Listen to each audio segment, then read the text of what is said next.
I got a Packer cut brisket, fatty side, not fatty side.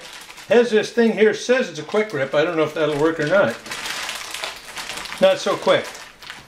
So I'll just grab my trusty scissors, open this up, and oh yeah, okay, so a little bit of food safety. Wash hands. And I've cleaned out the sink and the counter and the cutting board with a all natural cleanser. You can go all natural, you can use bleach, whatever you want to use, but there we are. That's a quick rip. So there we are. So that's a Packer cut, so you can get it at a discount from the butcher. This was about 12 1/4 pounds at $5.99 a pound. And you see lots of good meat in there, lots and lots of good meat in there, and a nice layer of fat that's going to be pretty awesome when we get her going. I'm just going to rinse this off, and I'll be back with you in a second. Yeah, so it's all rinsed off, and I've got my rub here. This is a commercial rub. I usually make my own. That's another video. But for today, I don't have any of my own made, so I'm just going to use some commercial stuff. This one's smoky paprika chipotle. So, and to that, you want to throw in just a little bit of oil, just enough that you can smear it on there pretty good. So maybe, what was that? Maybe 2-3 tablespoons. Just mix that up good. Makes almost like a paste once it's mixed in. Hope you can see that. And once it's all kind of pasted up, just start rubbing. Pretty easy. Look for the little cracks and stuff that you can fire stuff in. Make sure you get it all the way in, all the little spots. I'm doing the non-fat side first.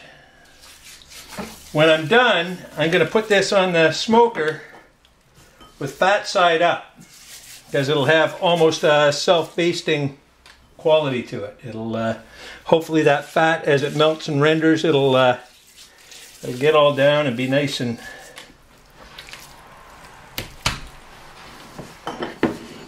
juicy. Keep everything nice and moist. That kind of, what do they say? Fat is flavor. Well, it sure is in this particular smoking process. It sure helps.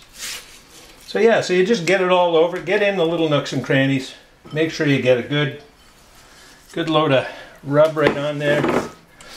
And like I say, most of this fat's going to get cut off, but it's nice to have the rub in there because as it melts and as it kind of goes through, it'll take on some of the characters of that rub. You don't want to overpower it. You want the smoke to be the main flavor. And like I say, I've got that pecan wood on there, so that'll be a nice, not overpowering, but a nice smokiness to it. That'll be just really good. So there we are. That's all rubbed up, ready to go. It doesn't take long at all. Now, sometimes before I've done a brined brisket, I find that the brined ones, for me, haven't turned out as well. Maybe that's just me, I don't know, but for this, for low and slow, I find this works really well. There's a little bit of fatty tissue we can lose. So that's what we got for now. And I see the smoker is up around 100 degrees. It'll soon be ready to close those vents just a little bit, and we'll move on from there.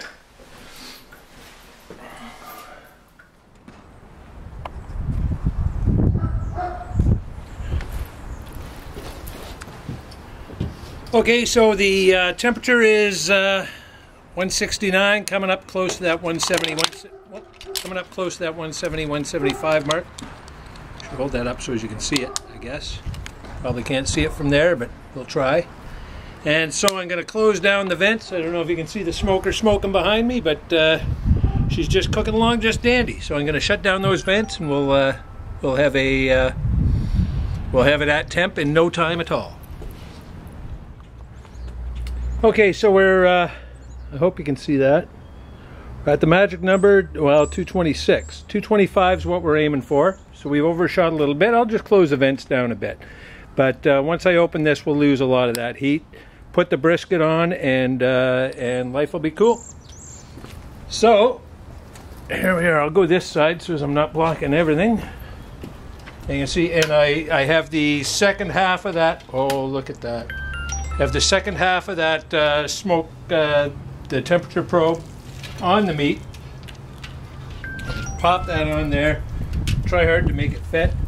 Keep it on the indirect side. There we are. Shut her down.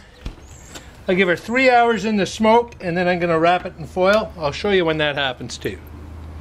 There we are. Now here's just one more tip in the middle of this video. You see how this is reading 223 right now, and when I look at this one, it's reading 200, a little less, well, around 200.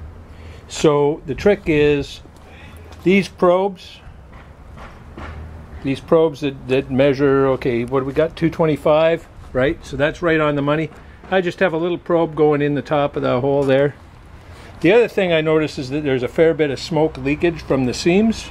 I don't know if you can see that or not, but there's a little bit of smoke leakage from the seams. They say that's not a good thing. I like to think that that just shows that there's smoke all over every bit of that meat, and that it's all getting happy and wonderful in its little environment there. So there we are. Anyway, we'll check in about 3 hours when we can wrap it. Okay, well, it's been a little better than 3 hours. It's been holding steady at 225. And, oh, that's starting to look all right. Next task is to wrap it. And the trick here is to wrap it really tightly in foil, because we want any of the additional fat that melts, we want it all to kind of stay in there and just kind of make everything happy together. So just slide this underneath. It's a little warm.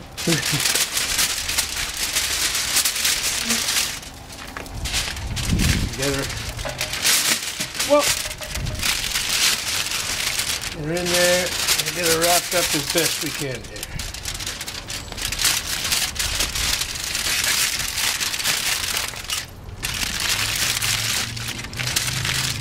And the tighter you make it, you want a nice tight seal if you can get it.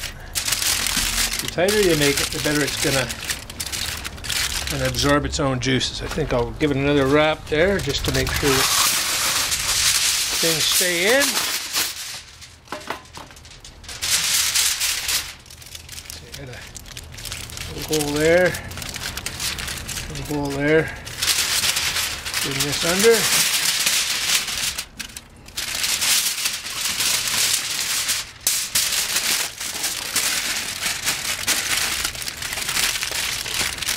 Now, size of that brisket. The brisket itself is sitting at 140 degrees right now. I want to make sure it gets to at least 160. But the key thing here is, you can probably see when I poke here, a lot of resistance. Everywhere you poke, there's a lot of resistance. So it's still that tight knot. And the trick with a brisket is to give it time, and enough time that all that connective tissue, all that fibrous, hard stuff, it just hits a point where it just wants to relax. So we'll just be patient with it, and we'll give it time, and sooner or later it'll pass the poke test. It's 9:30. It's been resting for about a half hour. So I took it off at 9. I put it on at around 3. So that's what's that? 7 hours? 6.5, something like that. Anyway, it hit the temperature of 180. So I was happy enough with that, and off it came. So let's see how we did here. See if we can't just get a. Oh, that looks actually pretty nice. I got to see if I can get a couple of nice thin slices here. Oh yeah, okay, a little bit of a smoke ring there. You can see smoke ring along the bottom edge there. That doesn't look too bad at all. I think I'll take it, and let's just give it just a little, just because we can. Oh, that's perfect. It's moist, nice smoky flavor, tender. It's very good. Anyway, try your own. It's a long project, but it's a good one. And we'll talk to you later. Take care.